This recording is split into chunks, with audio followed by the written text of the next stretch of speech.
I thought I was having a breakdown on the Red Line train that Tuesday morning until a complete stranger looked into my eyes and said the exact words I needed to hear to save my life. My name is Grace Chen, and 6 months ago, I was a 39-year-old marketing director at a Fortune 500 company in downtown Chicago, making six figures and slowly dying inside. I had everything I thought I wanted: the corner office on LaSalle Street, the luxury condo in Lincoln Park, the designer wardrobe that made me look successful, even when I felt empty. But what I discovered during a 20-minute conversation with a woman named Rosa would completely shatter everything I believed about success, purpose, and the power of intention. This is the story of how the universe conspired to wake me up just when I was ready to give up entirely. Let me take you back to March 15th, the day my perfectly constructed life started falling apart. I'd been working 80-hour weeks for 3 months straight, surviving on coffee and takeout, barely sleeping. My team was launching a campaign for a pharmaceutical company, and every fiber of my being felt wrong about the work we were doing, promoting medications to people who probably needed lifestyle changes, not pills. But I pushed those feelings down, like I always did. I told myself this was what success looked like. This was what my parents had sacrificed for when they immigrated from Taiwan, with nothing but dreams and determination. I couldn't disappoint them by admitting that their daughter's American dream felt like a nightmare.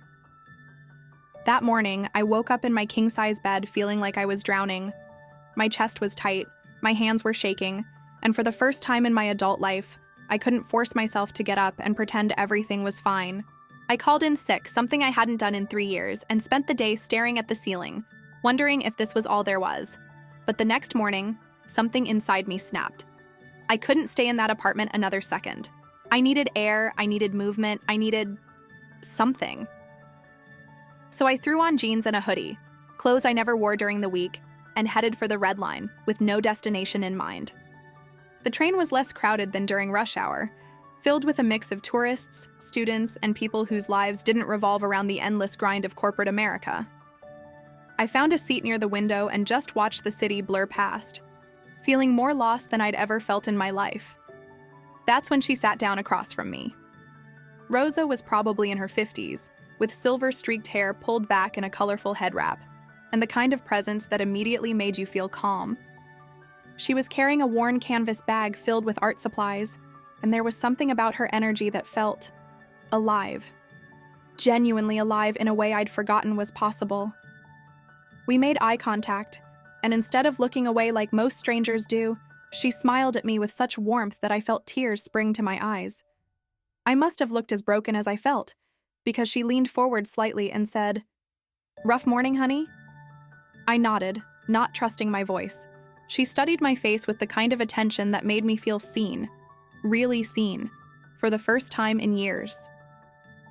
"You know what I see when I look at you?" she said softly. "I see someone who's been trying so hard to be who she thinks she should be, that she's forgotten who she actually is." Something inside me cracked open. This complete stranger had just articulated what I hadn't been able to put into words for myself. I started crying right there on the Red Line, and Rosa handed me a tissue from her bag without making me feel embarrassed about it. "I'm sorry," I whispered. "I don't know why I'm falling apart in front of you." "Because your soul is trying to get your attention," she said simply. "And sometimes it has to shout before we listen." We talked for the next 20 minutes as the train carried us through the heart of Chicago. Rosa told me she was an art therapist who worked with women transitioning out of difficult situations. She'd grown up in Pilsen, dropped out of college to help support her family, and spent 15 years working jobs that paid the bills but crushed her spirit. "I thought I had to choose between survival and happiness," she said. Took me until I was 45 to realize that was the biggest lie I'd ever told myself. But here's where the conversation took a turn that changed everything. Rosa started talking about something she called vibrational alignment, how our external circumstances are always a reflection of our internal state, and how we have the power to create our dream life by getting clear about what we truly want and feeling it as if it's already ours. "I used to think that was New Age nonsense," she said, laughing, "but then I started studying Abraham Hicks and Dr. Joe Dispenza. And I realized they weren't talking about magic. They were talking about universal laws that are as real as gravity. Your thoughts create your reality, Grace. Every single day, You're manifesting your life through what you focus on and how you feel. I told her about my job, about feeling trapped in a life that looked perfect from the outside but felt like prison from the inside. She listened without judgment, nodding as if she understood exactly what I was experiencing. "The universe has been sending you signs for months, hasn't it?" she asked. "Probably years. Physical symptoms, emotional breakdowns, that voice in your head telling you something's not right. But you've been too scared to listen." She was right. I'd been having panic attacks for 6 months, insomnia for longer than that. I'd been getting sick constantly, my body literally breaking down under the stress of living a lie. But I'd been treating the symptoms instead of addressing the cause. "So what do I do?" I asked, feeling desperate. "I can't just quit my job. I have responsibilities, expectations." Rosa smiled in a way that made me think she'd had this exact conversation with herself years earlier. "Honey, you don't have to blow up your whole life overnight, but you do have to start getting honest about what you actually want. And then you have to start aligning your vibration with that reality." She pulled a small notebook from her bag and wrote something on a page, then tore it out and handed it to me. It was a list of questions. What would you do if money wasn't a factor? What did you love before the world told you what to love? If you knew you couldn't fail, what would you try? What does your soul feel called to create or contribute? Start there, she said. And then start visualizing yourself living that reality. Not someday, right now. Feel what it would feel like to wake up excited about your work, to go to sleep knowing you made a difference, to look in the mirror and recognize the person staring back at you. The train was approaching her stop, 95th and Dan Ryan, and she gathered her art supplies. But before she left, she turned back to me and said something that I'll never forget. "Grace, you came into this world with a unique gift, a specific purpose that only you can fulfill. Every day you spend trying to be someone else is a day you're depriving the world of what it needs from you. The universe is listening, honey. It's time to start asking for what you really want." After Rosa left, I rode the red line for another hour, just thinking. For the first time in years, I allowed myself to really consider what I wanted, not what I thought I should want. And what came up surprised me. I wanted to help people heal. Not through medications or marketing campaigns, but through genuine connection and support. I'd always been the person my friends came to when they were struggling, the one who could see through their pain to their potential. But I'd never considered that this natural ability could be more than just a personality trait. That night, I started doing what Rosa had suggested. I began visualizing a different version of my life. I imagined myself as a therapist, helping people navigate major life transitions. I could see myself in a warm, welcoming office, watching clients have breakthroughs, knowing that my work was making a real difference in the world. At first, it felt ridiculous. I had an MBA, not a psychology degree. I was 39 years old, not a fresh-faced graduate student. But every time I practiced this visualization, something inside me felt more alive, more aligned with who I truly was. But here's where the story gets interesting, and where I learned that manifestation isn't just wishful thinking. Within a week of that conversation with Rosa, things started shifting in ways I couldn't have predicted. First, my company announced they were restructuring my department, and they offered voluntary buyouts to senior employees. The package was generous enough that I could afford to go back to school full-time. Then, while researching psychology programs, I discovered that Northwestern had a specific track for career changers, people who wanted to become therapists later in life. The application deadline was in 2 weeks, and normally, I would have dismissed it as impossible timing.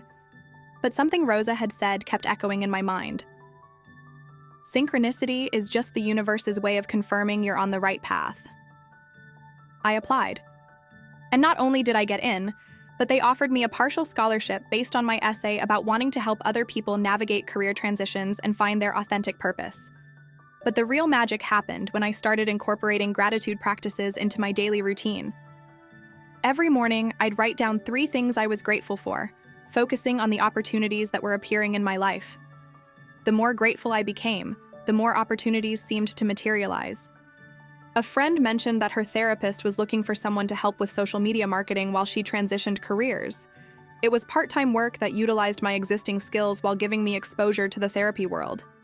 Another friend introduced me to a career counselor who specialized in helping high achievers make major life changes, and she became both a mentor and a client. I started reading everything I could get my hands on about conscious creation and raising your vibration. Louise Hay's work on healing limiting beliefs resonated deeply with me, especially her insight that we often recreate our childhood wounds in our adult careers. Neville Goddard's teachings about living from the end, feeling the reality of your desires as if they're already fulfilled, became my daily practice. But let me be honest, it wasn't all smooth sailing. There were days when I questioned whether I was making the biggest mistake of my life. My parents were concerned about me leaving a stable, high-paying job to become a student again. Some of my colleagues thought I was having a midlife crisis. The doubt was real, and it was crushing. But every time I felt myself spiraling, I'd remember Rosa's words about my soul trying to get my attention. And I'd ask myself, what feels more aligned, the fear of other people's opinions, or the excitement I feel when I imagine my new life? 6 months into my psychology program, something beautiful happened. I was studying for an exam on developmental psychology when my phone rang. It was Rosa. "I've been thinking about you," she said. "I don't usually give out my number to strangers on the train, but something told me I should stay connected with you. How are you doing, honey?" I told her everything about quitting my job, starting school, the fears and excitement and everything in between. When I finished, there was silence on the other end of the line. "Grace," she finally said, "do you know what you just described? You just described quantum manifestation in action. You identified what you wanted, you aligned your energy with that reality, you took inspired action, and you allowed the universe to support you. This is how the law of attraction actually works." That's when I realized my transformation wasn't just about changing careers. It was about remembering my power as a conscious creator. For years, I'd been unconsciously creating a life that felt wrong because I was operating from fear, obligation, and other people's expectations. Once I started manifesting from love, excitement, and authentic purpose, everything shifted. Today, I'm in my final year of my master's program in clinical psychology, specializing in career transition therapy. I work part-time at a community mental health center, helping people who are facing major life changes. And every single day, I wake up feeling grateful for that breakdown on the red line that led to my breakthrough. But here's the most beautiful part of this story. Last month, I was riding the red line to my internship when I noticed a young man sitting across from me, looking exactly like I had felt that day 6 months ago. Lost, overwhelmed, and disconnected from his own life. I leaned forward and said, "Rough morning?" He nodded, and I saw tears in his eyes. And I knew that the universe had brought us together for a reason. I spent the next 20 minutes sharing what Rosa had taught me about vibrational alignment and creating your dream life. I watched his posture change, saw hope return to his eyes, witnessed the moment when he remembered his own power. As I got off at my stop, I handed him a piece of paper with those same questions Rosa had given me. What would you do if money wasn't a factor? What did you love before the world told you what to love? If you knew you couldn't fail, what would you try? What does your soul feel called to create or contribute? Start there, I told him. And remember, the universe is listening. It's time to start asking for what you really want. That's when I understood the full circle of what had happened to me. My spiritual awakening wasn't just about saving my own life. It was about becoming someone who could help save others. Every struggle I'd gone through, every moment of doubt and fear, had prepared me to be exactly what that young man needed in that moment. The law of attraction taught me that we're all connected, all part of a larger web of universal support and love. When we heal ourselves, we create space for others to heal. When we follow our authentic path, we give others permission to do the same. If you're watching this and feeling trapped in a life that doesn't fit, if you're successful on paper but dying inside, if you're wondering whether it's too late to change course, I want you to know that your soul is trying to get your attention for a reason. Those feelings of restlessness, dissatisfaction, that voice whispering, "There has to be more than this." That's not your weakness. That's your strength calling you home to yourself. You don't have to have it all figured out. You don't have to see the whole staircase before you take the first step. You just have to be willing to listen to what your heart is telling you and trust that the universe wants to support you in creating your dream life. Start with those questions. Get honest about what you really want. Begin visualizing yourself living that reality.